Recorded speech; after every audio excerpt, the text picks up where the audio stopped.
সম্পর্কে আপনার চিন্তা ভাবনা কি? এটা জনগণ কিভাবে নেবে বা আপনি কি ধরনের পারফর্ম করেছেন, সার্বিক আপনার ভাবনা? আদ্যপান্ত প্রেমের গান।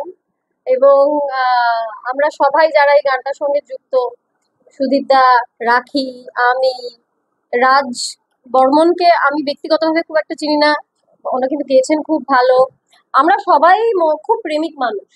এবং প্রেমিক বলতে আমি কি বোঝাতে চাইলাম, আমাদের যে টিমটা একে অপরের সঙ্গে আমাদের খুব ভীষণ একটা প্রেম রয়েছে। কিভাবে দেখো, রাখির সাথে আমার কোনো কথা হয়নি, কিন্তু আমরা একই রং করে চলে এসেছি আজকে। এবারে যদি তুমি নীলকে পিঙ্কের মাঝখানে দাঁড় করাও, তাহলেও সেই কম্বিনেশনটা ভীষণ সুন্দর লাগবে দেখতে, ব্লু অ্যান্ড পিঙ্ক, এটা না ন্যাচারালি হয়ে যায় আমাদের। তো আমাদের এই তোর নামে নীল খামে, এই প্রেমের গানটার নীল খাম, তার কারণ হচ্ছে প্রেমের যেই বৃহত্তর অর্থটা, ওই সেই নারী পুরুষের প্রেমে আবদ্ধ হয়ে থাকাটা একটা ভীষণ ভীষণ ভুল কনসেপ্ট। সেই জন্য আমরা এটা ভ্যালেন্টাইন্স ডে গান, প্রেমের গান, কিন্তু নীলখাম। কারণ নীলখাম মানে সব রকম প্রেম, সব রকম প্রেম যতগুলো সম্পর্ক হয় পৃথিবীতে, এবং প্রকৃতির যতগুলো সম্পর্ক হয়, সেই সব রকম প্রেমকে আমরা কেটার করছি এই গানটাতে, তোর নামে নীলখামেতে। সেটাই আমার কাছে প্রেমের সংজ্ঞা। সেটাই এই গানটারও বক্তব্য। আর গানটার মধ্যে অদ্ভুত সুন্দর মেলেডি রয়েছে, যেটা আজকের দিনে খুবই বিরল। মেলেডি পাওয়াই যায় না, বড্ড লাড়ে লাপ্পা গান আমার ব্যক্তিগতভাবে খুব একটা পছন্দ না, সেই জন্য আমি একটু মেলেডি প্রেমী মানুষ। দাদা, এই গানটায় সম্পূর্ণ সুরারোপণ আপনারই করেছেন। এই মুহূর্তে আপনি বোধহয় বড় একটা সংস্থা পেয়ে গেলেন, যে অসাধারণ শুরু হয়েছে।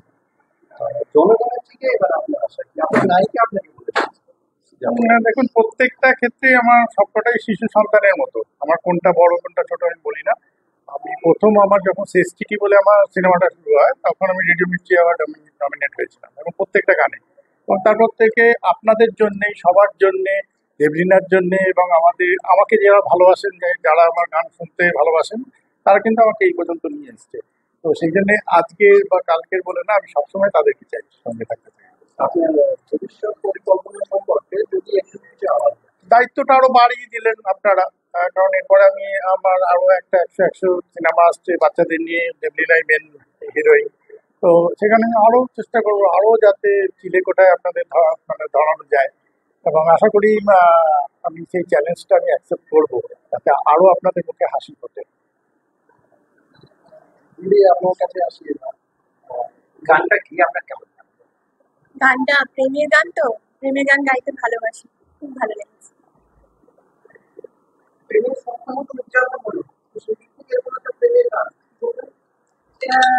এটা আমার কাছে অনেক বড় একটা পাওয়া, যে প্রেমের মরশুমের মধ্যে প্রেমের গান আমার দর্শকদের জন্য উপহার দিতে পেরে। এটা আমার কাছে একটা বড় পুরস্কারের সময়, এবং সেটা সম্ভব হয়েছে সুধীর দত্ত, আমার হাজবেন্ড, এবং আমাকে গান গাওয়ার সুযোগ দিয়েছে। ভবিষ্যৎ পরিকল্পনা?